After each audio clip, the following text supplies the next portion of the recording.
So hi guys, நான் உங்களுக்கு தந்துட்டு பாணி.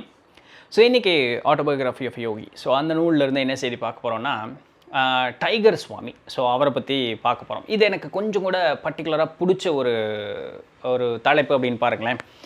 ஏன்னா அந்த சுவாமியினுடைய நிலை மாற்றம் அப்படிங்கிறது அதில் இருக்கக்கூடிய அந்த ஒரு பியூட்டிஃபுல்லான ஒரு விஷயமே. இப்போது யோகானந்தர் எப்படி ஆரம்பிக்கிறாருன்னா, அவருடைய ஹை ஸ்கூல் ஃப்ரெண்டு சண்டி அப்படின்னு சொல்லக்கூடியவரோட சேர்ந்து இந்த டைகர் சுவாமி பற்றி கேள்விப்படுறாங்க. ஸோ டைகர் சுவாமி பார்க்கணும் அப்படின்னு, ஏன் அவருக்கு பேர் டைகர் சுவாமி வரேன்னு சொல்கிறாங்க. அப்போ அவரை பார்க்கணும் அப்படின்னு சொல்லிட்டு கிளம்புறாங்க. சரிங்களா? எங்கே போகிறாங்க அப்படின்னு சொன்னால், பவானிபூர் அப்படின்னு சொல்லக்கூடிய ஒரு இடம், கல்கத்தாவுக்கு கொஞ்சம் வெளிப்புறத்தில் இருக்கக்கூடிய ஒரு இடம். போகிறாங்க, பள்ளிக்கூடம் முடிஞ்சுட்டு அங்கே போகிறாங்க. போகும்பொழுது அவர் அவ்வளோ சீக்கிரம் யாரையும் பார்ப்பதில்லை. வீட்டுக்குள்ளே இருக்கக்கூடியது பெரிய ஒரு வீட்டில் இருப்பார். அவருக்குன்னு ஒரு சில சீடர்கள் அப்படிங்கிறவங்க இருப்பாங்க. எப்போவுமே வழக்கமாக அவர் கூட இருக்கக்கூடியவர் அப்படிங்கிற ஒருத்தர் உண்டு. இவங்க 2 பேரும் சின்ன பசங்க தானே. போகும்பொழுது அந்த வெளியே அந்த ஒரு சேவகன் தான் இருக்கிறாரு. பார்த்தோன்னே என்ன அப்படின்னு கேட்கும்பொழுது, இந்த மாதிரி பார்க்கணும்.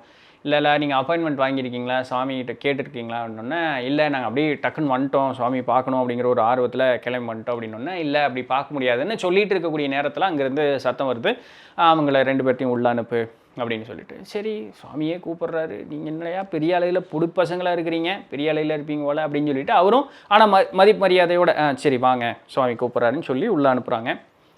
யோகானந்தர் சொல்கிறாரு, அவர் சண்டி ஃப்ரெண்டு இருக்கார் இல்லையா, ஹைஸ்கூல் ஃப்ரெண்டு, யோகானந்தர்கிட்ட நிறைய செய்தியெல்லாம் சொல்லி தான் கூப்பிட்டு போகிறார்.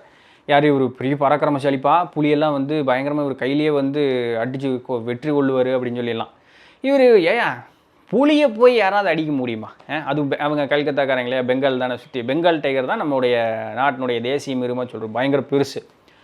அத்தச்சோட மிருகத்தை போய் ஒரு மனுஷனாலும் அடிக்க முடியுமா அப்படின்னு சொல்லி இவருக்கு ஒரு இதுதான் எண்ணம் தான். யாருக்கு? யோகானந்தருக்கு. உள்ளே போய் பார்த்தா ஆள் சும்மா எப்படி இருந்தாராம், சும்மா ஒரு 6-7 அடி இருந்தா எப்படி இருக்கும் ஆள்? ஃபஸ்ட்டு விஷயம், நல்லா அந்த புஜமெல்லாம் பயங்கரமாக தெனவெடுத்த தோள்கள்னு சொல்லுவோம்ல, அந்த மாதிரியும் சும்மா கை, என்னையா கை இது இத்தச்சோடுமா ஒரு மனுஷனுக்கு கை இருக்கும் அப்படிங்கிற மாதிரி, எல்லாம் அந்த நெஞ்செல்லாம் சும்மா எக்ஸசைஸ் பண்ண அப்படி குப்புன்னு இருக்கும்ல, அந்த மாதிரி முட்டி ஒட்டமெல்லாம் நல்லா முட்டி முளைச்சி, வயசெல்லாம் ஆன மாதிரியே உங்களால் சொல்லவே முடியாது. ஆள் பார்க்குறக்கு சும்மா சரியான ஹைட்டு, செம்ம ஃபிட்டு, மூஞ்சி இப்படி இருக்கிற மாதிரி, சின்ன சின்ன காயங்கள் தழும்புகள்லாம் காயம்லாம் தழும்பு அதெல்லாம் உடலில் அப்படிங்கிறதெல்லாம் உண்டு. யோகானந்தர் சொல்கிறாரு, அவரை பார்த்தோன்னே அந்த கொலை நட்டுங்கிருச்சு அப்படிங்கலாம், அந்த மாதிரி ஒரு ஆள், பயங்கரமான ஒரு உங்களால் அப்படி ஒரு மனுஷனை பார்க்கவே முடியாதுங்க. ஏங்க இப்படியும் ஒரு மனுஷன் இருப்பானா இந்த உலகத்தில் அப்படிங்கிற மாதிரி ஒரு ஸ்ட்ரக்சர் அவருக்கு. அப்போது அவர் சொல்கிறார், நான் பார்த்தோன்னே ஒரு செகண்ட் எனக்கு என்ன கொலை நட்டிக்கிறது, அப்படி நின்ன மாதிரி அப்படியே நின்றுட்டேன், ஃப்ரீஸ் ஆகிட்டேன் அப்படியே அந்த இடத்துல.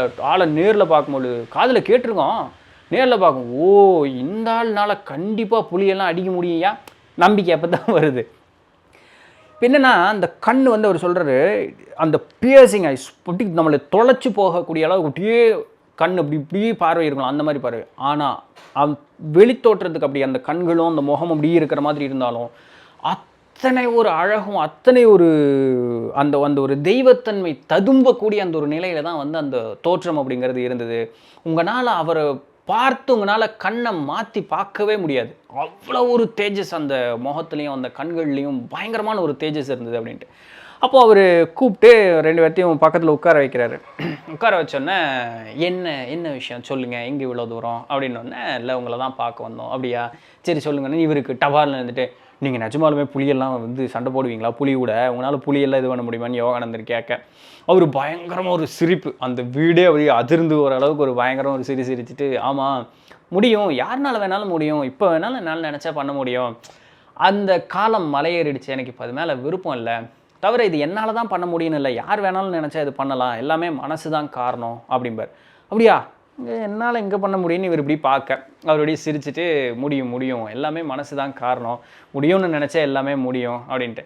எனக்கு உங்களுடைய இதை சொல்கிறீங்களா, நீங்கள் எப்படி இது பண்ணீங்க, நீங்கள் இதுக்கு முன்னாடியிலேருந்து இப்படி தான் இருந்தீங்களா அப்படின்னு அவர் கேட்க, இல்லை நான் நிறைய பயிற்சி, நல்லா சாப்பிட்டு ஊட்டமாக சாப்பிட்டு நல்ல நிறைய பயிற்சிகள் செஞ்சதுனால என்னுடைய உடல் இந்த மாதிரி ஒரு மாற்றத்திற்கு உண்டாச்சு.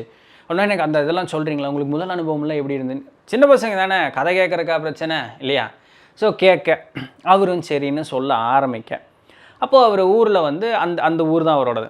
அப்போ அந்த ஊரில் வந்து அவர் சின்ன பையனாக இருக்கும் பொழுதுலேருந்து நல்ல அந்த உடல் பயிற்சி அது மேலெல்லாம் பயங்கர ஒரு விருப்பம், ஈடுபாடு அப்படிங்கிறது அதிகம். அப்போது அந்த ஒரு காலகட்டத்தில் அப்படி வாழும் பொழுது புலியை அடித்தா பெரிய ஆள். ஏன்னா புலி ஆப்வியஸ்லி யாருக்கும் புலி கூட சண்டை போட முடியுமா? முடியாது. அப்போ இதை ஒரு நோக்கமாக வச்சுக்கிட்டு அவர் அதுக்காக பயங்கரமாக பயிற்சி எடுக்கிறாரு. நல்ல உடல் வலிமை அப்படிங்கிறது ஏற்படுது. கரெக்டாக அதற்கு ஏற்றார் போல் ஒரு சூழலும் அமையுது. இந்த புலி கூட நேரடியாக அவர் சண்டை போட்டு ஜெயிச்சிட்றார். புலி கூட ஜெயிச்சிட்டாயா அப்படின்னா அன்னைக்கு சின்ன இடம் கிராமம் அப்படிங்கிற மாதிரி இருக்குதுன்னா தாங்கிறதுக்குள்ளே செய்தி சட சட சட சடான்னு பரவிடும். மொபைலில் அடிக்கிறத விட அன்னைக்கு கிராமங்கள் ரொம்ப க்ளோஸ்டு நெட்வொர்க் படப்படப்படப்படப்படன்னு அந்த இது பரவிடும். அடுத்து ஒரு அரை நாளுக்குள்ளே நீங்கள் அந்த உலக ஃபேமஸ் ஆயிடுவீங்க அந்த இடத்துக்குள்ளே. சரிங்களா? ஸோ அந்த மாதிரி ஒரு சூழல். புலி வென்றுட்டான், அவ்வளோதான். என்னது போய் இன்னி ஊரே கொண்டாடும். இவங்க கூடலாம் பிரச்சனை வச்சுக்கூடாது. இது நல்லா இருக்கும்ல, ஊரே கொண்டாடுது. இவ்வளோ நாள் நம்ம யாருன்னு கூட நிறைய பேருக்கு தெரியாத ஒரு சூழல் இவன் தானேன்னு போனது. இன்றைக்கி ஊரே தலையில் தூக்கி வச்சு ஆடக்கூடிய ஒரு சூழல் இருந்தது தான். இந்த புகழ் வந்து பெருசானோன்னே அடுத்தடுத்து போட்டிகள் மாதிரி இவருக்கு நிறைய வந்து நிஜமாலுமே புலி இது பண்ணுறியா, அப்போ காம்படிஷன்ஸ் வருது. புலி வேட்டையாடுறதுன்னா சண்டை போட்டு பார்க்கலாம், ஜெயிக்கு பார்க்கலாம் அப்படின்ட்டு. அப்போ இந்த சூழல் நடக்க நடக்க இவருக்கு நிறைய அது மாதிரி பண்ணிகிட்டே இருக்காரு. இவர் போகிற இடத்துலலாம் வெற்றி. எப்படி புலியை கொண்டு நிறுத்தாலும் மனுஷன் சண்டை போட்டு ஜெயிச்சிடுறாரு. காசு பணம் பேர் புகழும் என்ன சொல்கிறது, அதுக்கு ஒரு குறையே கிடையாது. மனுஷன் செம்ம ஜாலியாக இருக்கார். இளம் வயசு, இளம் ரத்தம் இல்லையா, இப்படி போயிட்டே இருக்கு. என்றைக்குமே பேர் புகழ் அப்படி அந்தஸ்து அப்படின்னு ஒன்று வரும்பொழுது கூடவே என்ன வரும், கண் அப்படிங்கிறது ஒன்று வரும் இல்லைங்களா. 4 பேர்த்தனுடைய ஏச்சு பேச்சுக்கு நம்ம ஆளாக வேண்டிய ஒரு சூழல் அப்படிங்கிறது உனக்கு ஒரு நாள் வருண்டா அப்படிங்கிற ஒரு பேச்சுக்கு நம்ம ஆளாகும். ஆனால் என்ன அந்த ஒரு ஒரு ஒரு திணவு இருக்கக்கூடிய ஒரு காரணத்தினால நம்ம அதெல்லாம் மதிக்க மாட்டோம். அப்போது அதுபோல் இவருக்கும் ஒரு சூழல். இவங்க அப்பா வந்து இந்த ஜோசியம் பார்க்குறது அப்படிங்கிறலாம் அவங்க அப்பா கொஞ்சம் ஆர்வாதியம். ஒரு சன்னியாசி திடீர்னு இப்படி வீட்டுக்கு வர்றாரு. வந்தோடனே இவங்க அப்பா கூப்பிட்டாரான், வா அப்படின்னு கூப்பிட்டு, உன் பையன் அடுத்த சண்டைக்கு போவான், அதோடு அவன் காலி, அவனை போக வேண்டான்னு சொல்லு. அதோடு அதுக்கு மீறி காலினா சாகிறதில்ல, இதற்கு மீறி அவன் சண்டையே போட முடியாது அப்படிங்கிற ஒரு சூழலுக்கு அவன் போயிடுவான். 6 மாத காலம் செத்தா போதுண்டா அப்படிங்கிற ஒரு இடத்துக்கு அவன் வந்து போயிடுவான். அதனால் இனிமேல் புலி கூட சண்டை போடக்கூடாது அப்படின்னு சொல்லு அப்படின்னு சொல்லிட்டு அவர் கிளம்பிடுறாரு. அவங்க அப்பா அப்படியே மேலே வர்றாரு. வந்தோடனே அப்படி பையனை பார்க்குறாரு. என்ன அப்படிங்கிற அப்பா, அதான் பலம் இருக்குது இல்லை, வயசு இருக்குது இல்லை அப்படின்னா என்ன அப்படின்னோடனே இந்த மாதிரி நடந்தது சொல்கிறார். சும்மா இருங்க, ஏதோ சாமியார் பைத்தியார் ஏதோ ஒன்று சொல்லிட்டு போய் காசை கொடுத்து அனுப்புனீங்கன்னா போயிருக்கு போகிறேன், இதெல்லாம் ஒன்றும் கிடையாது, எல்லாம் நான் பார்த்துக்கிறேன், எதுவுமே என்னை ஒன்றும் பண்ண முடியாது அப்படிங்கிற வாய் இவர் பேச.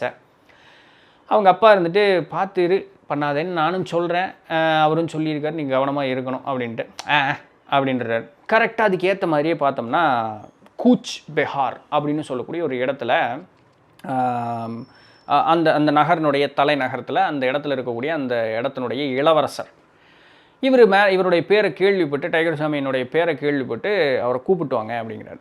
கூப்பிட்டு வரும்பொழுது எப்படி கூப்பிட்டு வராங்கன்னா, நல்ல வெண்கொற்ற கொடை அப்படிமாம் இல்லையா, பட்டுனால் செய்யப்பட்ட அந்த கொடை வைத்து தேர் வைத்து அவரை வந்து மாலை மரியாதையும் பூச்செறிந்து அப்படியே வந்து பயங்கரமாக கூப்பிட்டு வராங்க அந்த ஊருக்குள்ளே. காசு பணம் சுற்றியும் பெண்களினுடைய அழகு காட்சி. ஸோ அது எப்படி இருக்கும் அந்த அந்த சூழல் நீங்கள் சிந்திச்சு பார்க்கணும். அவருக்கு அப்படியே பயங்கரமாக ஏற்கனவே அகம்பாவம் மண்டை மேலே ஏறி நின்றுக்கிட்டு இருக்கு. இது மாதிரிலாம் நடக்கும்போது இன்னும் விறுவிறுன்னு இருக்கேன். போய் அந்த இளவரசர் முன்னாடி நிற்க. அப்போது மரியாதையோடு வரவேற்கிறாரு. தான் இருக்கக்கூடிய இருக்கையில் இவருக்கு இடம் கொடுத்து அவரை கூட ஒருபடி கீழே இளவரசர் உட்கார்றாரு. இதெல்லாமே அவருக்கு பயங்கரமாக ஈகோ பூஸ்ட்டு. அப்போது எல்லாம் மதிப்பு மரியாதை கொடுத்து உணவு கொடுத்து எல்லாம் கொடுத்து, சரி உங்களை பற்றி நான் ரொம்ப கேள்விப்பட்டிருக்கேன், இளவரசர் கேட்குறேன், உங்களை பற்றி நான் ரொம்ப கேள்விப்பட்டிருக்கேன் அப்படின்னா, சரி நம்ம ஒரு போட்டி இருக்குது, ஒன்று இது பண்ணலாமான்னு. நாங்கள் ஒரு புலி பொண்ணு பிடிச்சிட்டு வந்தோம், அதுக்கு பேர் நாங்கள் ராஜா பேகம் அப்படின்னு ஒன்று பேர் வச்சுருக்கோம். ஸோ அந்த புலியை வந்து எங்களால் அடக்கவே முடியல, உங்களால் அது ஜெயிக்க முடியுமா? முடியுமே அப்படின்னோடனே, சரி இப்போ ராஜா, ஆனால் எனக்கு அதில் பெருசாக விருப்பம் இல்லை அப்படின்றாரு. யார்? டைகர் சாமி. ஒன்று ராஜான்ட்டேன், சரி ஏதோ நீங்கள் புலிக்கு ஏதோ போதை மாத்திரையை கொடுத்து கூண்டுக்குள்ளே கொண்டு வந்து நிற்க வச்சு அடக்கிடுறீங்க போல், சரி எல்லாம் நமக்கு வெளியே விஷயம் தெரியாதா, அவர் வாயை பிடுங்குறாரு. இவருக்கும் தெரியும் ஒரு வாயை பிடுங்குறாருன்னு சொல்லிட்டு சொல்கிறாரு. நீங்கள் என்ன பண்ணுறீங்கன்னு எனக்கு புரியுது, ஆனால் சரி பார்த்துக்கலாம், நான் வந்து அப்படி பண்ணுறது கிடையாது, பார்த்துக்கலாம். ராஜா பேகமாவது எவனாவது கொண்டு வா பார்த்துக்கலாம் அப்படின்ட்டு. சூப்பர், என்ன பண்ணுற? ராஜா பேகம் கூட இந்த நாள் 1 மாத காலம், சரியா, 1 மாத காலம் நீ ப்ரிப்பேர் ஆகிக்கோ. 1 மாத காலத்துக்கு பிறகு இங்கே நீ வரணும். ராஜா நீ வரலேன்னாலும், இல்லை அந்த புலி ராஜா பேகம் கூட நீ தோத்துட்டேன்னாலும், நீ ஒரு பொய்யன், நீ ஒரு லாயக்கில்லாதவன் அப்படின்னு சொல்லி இந்த ஊர் முழுக்க பறைசாற்றப்படும். ஜெயிச்சிட்டே அப்படின்னு சொன்னான், உன்னுடைய ஆயுட்காலத்துலேயும் நீ நினச்சி பார்க்க முடியாத அளவுக்கு பொன்பொருள் உனக்கு வந்து கொடுத்து, மாலை மரியாதையும் பேர் புகழ் அந்தஸ்தோடு கொடுத்து உன்னை வந்து வழி அனுப்பி வைக்கப்படும். ஒத்துக்கிறியா? ஒத்துக்கிறேன், பார்த்துக்கலாம், நீயா நான். சரி போயிட்டு வா அப்படின்றாங்க. போகும்பொழுது கொடையும் கிடையாது, பெண்களும் கிடையாது, மாலை மரியாதையும் கிடையாது, ஒன்றும் கிடையாது, நடத்தி அனுப்பிச்சி விட்டாங்க. அவருடைய நினச்சிட்டே போகிறார், வரும்போது என்னை எப்படி கூப்பிட்டு வந்த, போகும்போது என்னை நீ எப்படி அனுப்பி வைக்கிற பார்த்தியா, அரண்டா 1 மாதம் கழித்து பார்த்துக்கிறண்டா அப்படின்ட்டு அவர் கிளம்பி போயிடுறார். போனோடனே அங்கே அவர் பயங்கரமாக ப்ரிப்பேர் ஆகுறாரு. இங்கேயும் பார்த்தீங்கன்னா இந்த புளியை வந்து ரொம்ப குறைவான ஒரு சாப்பாடு போட்டு அது வெறி ஏற்றி பயங்கரமாக வைக்கிறாங்க. ஏன்னா பசியில் இருக்கும்போது வேட்டையாடக்கூடிய குணம் அதிகமாக இல்லை. 1 மாதம் அப்படியே இது பண்ணும்போது அந்த நாளும் வருது, கூண்டுக்குள்ளே உள்ள நாடு முழுக்க பயங்கரமாக பிரசுரம் பண்ணியாச்சு. கூட்டம் சும்மா அள்ளுது. நமக்கு இன்றைக்கி டிக்கெட் ஹவுஸ்ஃபுல்னு சொல்லி வீட்டுக்கு துரத்தி விட்டுறாங்க பாருங்க, அதே நிலை அன்றைக்கி இருந்து தான். அப்போ அந்த நிலையில் இருக்கும் பொழுது ஒரு போகிறாங்க, புலி டக்குன்னு உள்ள கூண்டுக்குள்ளே போயாச்சு, புலி திறந்து விட்டாச்சு. புலி அப்படி பயங்கர வெறியோடு நிற்கிது. இவர் அப்படி நிற்கிறாரு. இவர் ஒரு செகண்டு சிந்திக்கிற கேப்பில் அது பசியில் இருக்குது. பலார்னு ஓடி வந்து வலது தோலை வந்து ஒரு கட்டிச்சு, ஒரு கிழிச்சிட்டு அந்த பக்கம் போயிடுது. அவுட்டு. இந்த கை வந்து வேலை செய்ய முடியாத அளவுக்கு இந்த இடம் வந்து அப்படி கிழிச்சு இதை கம்ப்ளீட்டாக வந்துச்சு. ஒரு கை தான் இருக்குது. அப்போ ராஜா அப்படியே சிரிச்சிட்டே உட்காந்துருக்காரு. சரி நீ ஏமாத்துக்காரன் தான் அப்படின்ட்டு இப்படி பார்த்துட்றாரு. பார்த்தோன்னே இவருக்கு வெறி ஆயிடுது. என்னடா நம்ம நேர்மையாக நடந்தோம், பொய் சொல்லிட்டாங்களே, ஜெயிச்சே ஆகணும்டா அப்படின்ட்டு மூர்க்கத்தனமாக அங்கே போர் நடக்குது. புலி இவரை கட்டிச்சு புரண்டி பயங்கரமாக இருக்குது. அப்போ அவர் தூக்கி ஒரு அடிச்சிடுறாரு ஒரே கையிலையே. தூக்கி அடிச்சோன்னா புலி அப்படியே மயக்கமான நிலைமையில் விழுந்துருது. எல்லாம் ஆரவாரம் பண்ணோன்னு ராஜாவுக்கு மூஞ்சி ஒரு மாதிரி, இளவரசருக்கு மூஞ்சி ஒரு மாதிரி ஆயிடுது. இவர் ஒரே சந்தோஷத்தில் இப்படி போகும்பொழுது புலி பின்னாடி வந்து அடிச்சிருது. அடிச்சோடனே இவருக்கு டேய் நீ இன்னும் மயக்கமாகலையாடான்னு சொல்லிட்டு இப்போவும் மறுபடியும் ஒரு காயம் ஆனதாச்சு பார்த்துக்கலான்னு அது பாஞ்சு வரும்பொழுது ஓடி வர ட்ரெயினையே லெஃப்ட் ஹேண்டில் நிறுத்தினேன்னு சொல்லி வடிவேல் ஜோக்கலாம் அந்த மாதிரி ஒரே குத்து குஃபா அப்படின்னு புலி வந்து முழுமையாகவே மூர்ச்சையாகி கீழே விழுந்துருது. அவர் வந்து ஜெயிச்சிட்றார். இளவரசன் வந்து ஓ நீ பிரியல் தான்யா, நீ பொய்யெல்லாம் சொல்லலை அப்படின்னு சொல்லி இளவரசன் என்ன இப்போ வாக்கு கொடுத்தாரோ அதற்கு ஏற்றார் போல் பயங்கரமான பொன்பொருள் எல்லாம் கொடுத்து அவருக்கு பேர் புகழெல்லாம் சூட்டி எல்லாம் இது பண்ணியாச்சு. ஆனால் உடம்பு இவரோடது ரணமாகி போச்சு, பயங்கரமாக ரணமாகி போச்சு உடம்பு முழுக்க. அதனுடைய எச்சில்லாம் உள்ளே இருக்கும்ல, அதெல்லாம் சேர்ந்து உடலில் விஷம் கூடுது. அப்போது அடுத்து அந்த சாமியார் முன்னே சொன்ன மாதிரி 6 மாத காலம் அவருக்கு வந்து டே நீ விட்டா போதுண்டா இந்த உடம்பு விட்டு ஓடிடுறண்டாங்கிற மாதிரி ஒரு இது இளவரசரே வச்சு அவரை வந்து அரண்மனையிலே வச்சு அவருக்கு வந்து உண்டான எல்லா உயர்ந்த இது மருத்து மரியாதை எல்லாமே கொடுத்து அவரை வந்து காப்பாற்றிடுறாங்க. 6 மாதத்தில் பொன்பொருளெல்லாம் கொடுத்து அனுப்புகிறாங்க. பொன்பொருளோட கொடுத்து வரும்பொழுது டைகர் சாமிக்கு அது மேலே என்னமோ ஒன்று இழந்ததா, வெற்றி உண்டு, கிடைக்கிறக்கரிய பொன்பொருள் எல்லாம் கிடச்சிருச்சு, ஆனால் என்னமோ மிஸ்ஸிங், என்னமோ சரியில்லை, நான் பண்ணுறது ஏதோ தப்பு போல் தோணுது அப்படிங்கிற ஒரு எண்ணம். அவங்க அப்பாட்ட வர்றாரு, பா நான் இன்னி சண்டைக்கு போகலப்பா, எனக்கு என்னமோ மனசு ஒவ்வொலப்பா அப்படின்றாரு. அவங்க அப்பாவுக்கு ஒரே மகிழ்ச்சி. சரி நம்ம அந்த சுவாமி பார்த்தோம்ல அவரை போய் பார்த்துட்டு வா அப்படின்னொன்னே அவர் நேராக போகிறாரு. அந்த சுவாமி அங்கே இருக்கிறாரு. சுவாமி இந்த மாதிரி அப்படின்னொன்னே தெரியும் இந்த நடக்கும் அப்படின்னு தெரியும்.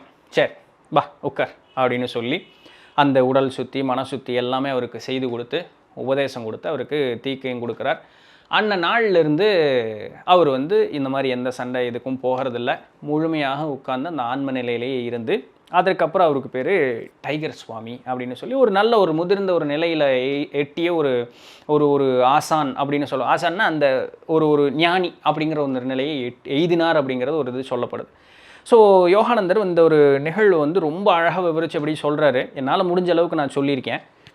ஸோ இதுபோல் இருக்கக்கூடிய நிறைய ஞானியர்கள் வந்து இந்த தேசத்தில் இருந்தார்கள், இன்றளவும் உண்டு அப்படிங்கிறது இதில் ஒரு முக்கியமான ஒரு குறிப்பாக இருக்குது. ஸோ இது ஒரு நல்ல ஒரு அனுபவம். ஒரு மனிதனுடைய மனமாற்றம் அப்படிங்கிறது எப்படி ஏற்படுது பார்த்தீங்களா? இதெல்லாம் முன்வினை கர்மங்க, முன் செய்த தவத்தினுடைய பயன். ஒரு நிகழ்வு ஒருத்தனை மாத்திரம், காதற்ற ஊசியும் வாராதுகான் கடை வழிக்க. நான் சொல்கிறேன் எனக்கு மாற்றம் வரல, ஆனால் பட்டினத்தாருக்கு வந்தது. சொல்லற சும்மா இரு, எனக்கு மாற்றம் வரல, ஆனால் அது அருணகிரிநாதருக்கு வந்தது. ஸோ அந்த ஒரு சின்ன நிகழ்வு ஒருத்தனை மாற்றும், ஒரு வார்த்தை ஒருத்தனை மாற்றும் இல்லைங்களா? ஸோ அதுதான் இதாங்க மேட்ரு, ரைட்? ஸோ இதான் இன்றைக்கி உண்டான செய்தி. பிடிச்சிருந்திருக்கும், இன்ஃபர்மேட்டிவாக இருந்திருக்கும் அப்படின்னு நம்புகிறேன். நாளைக்கு வேறு ஏதாவது ஒரு சுவாரஸ்யமான செய்தியில் சந்திப்போம். அது வரையும் தொடர்ந்து இணைந்திருங்கள். நான் உங்கள் தண்டபாணி. நன்றி.